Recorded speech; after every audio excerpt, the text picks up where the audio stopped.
দেখো রেডি আমার রান্না। আজকে এগুলোকে মাংসের মতন করে করব। আমি ভাজার সময় করতাম, দেখো এত তেল পড়েছে, আমার রান্নাঘর পুরো তেলে ভাসিয়ে দিয়েছে। উফ, দেখো এটা আমি পেস্ট করেছিলাম, অলরেডি পেস্ট হয়ে গেছে। লঙ্কা দিয়েছি, রসুন দিয়েছি আর আদা দিয়েছি। আর পেঁয়াজগুলোকে আমি এরকমভাবে ঝুড়ি ঝুড়ি করে কেটে নিয়েছি।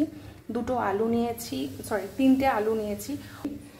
আমি তো ভেবেছিলাম এটাকে মাছের ঝোল করব, ও বললো মাংসের মতন করে করতে, তাই একটুখানি কষা কষা করেই করছি। যাই হোক, তেলটা দিয়ে দিচ্ছি। দেখো এটা হচ্ছে মাছের তেল, আমি এটাই এই কড়াইতে ঢেলে দিচ্ছি। দিয়ে নেব কড়াইতে, দিয়ে দেবো একটু অল্প করে কালো জিরে, একদম সামান্য দেবো, বেশি দিলে না কালো জিরের গন্ধটা থাকে।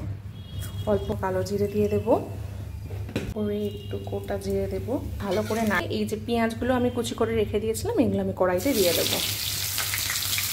দেখো পেঁয়াজগুলো আমার ভাজা ডান, আমি বেশি কড়া করে ভাজবো না, না তো বেশি কড়া করে ভাজলে না পেঁয়াজের যে ফ্লেভারটা সেটা আর থাকে না। তো মোটামুটি পেঁয়াজটাকে আমি ভেজে নিয়েছি। এবার এর মধ্যে এই যে মশলাটা পেস্ট করে রেখেছিলাম এটা আমি দিয়ে দেবো। এটা দিয়ে এবার এটাকে একটুখানি ভালো করে নাড়িয়ে নেব। আমি যখনই কোনো আরও মানে মশলা পেস্ট করি না, আমি না একদম মিহি করে পেস্ট করি না, একটুখানি মানে একটু গোটা গোটা রাখি। আমার যেন মনে হয় একটু গোটা রাখলে যেন ফ্লেভারটা ভালো আসে। আর এখানে মোটামুটি মশলাটা কষে গেছে অলরেডি, অল্প অল্প করে কড়ার সঙ্গে লেগেও যাচ্ছে। হলুদ দেবো, কারণ আমার খুব ভয় লাগে যদি বেশি নুন হয়ে যায়। আমি ওই জন্য প্রথমে অল্প করে নুন দিই, তারপরে আবার পরে স্বাদ করে আবার দিই। আমি তোমাদের আগেও বলেছি আমি লঙ্কার গুঁড়ো ইউজ করি না, আমি জাস্ট একটুখানি কালার আনার জন্য কাশ্মীরি লঙ্কার গুঁড়োটাই ইউজ করি। একটু দেবো ধনে গুঁড়ো,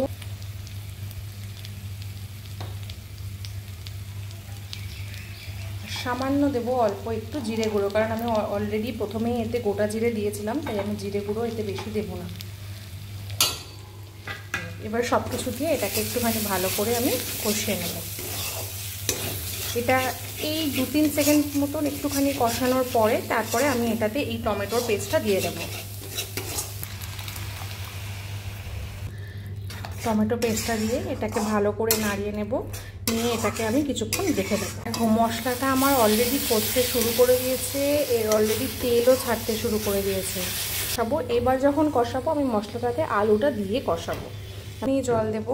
এটা কষানো কমপ্লিট, এটা দিয়ে খুব সুন্দরভাবে তেল ছাড়। এই যে বাটিতে টমেটোটা পেস্ট করেছিলাম ওটারই আমি 1 বাটি জল এর মধ্যে দিয়ে দিচ্ছি।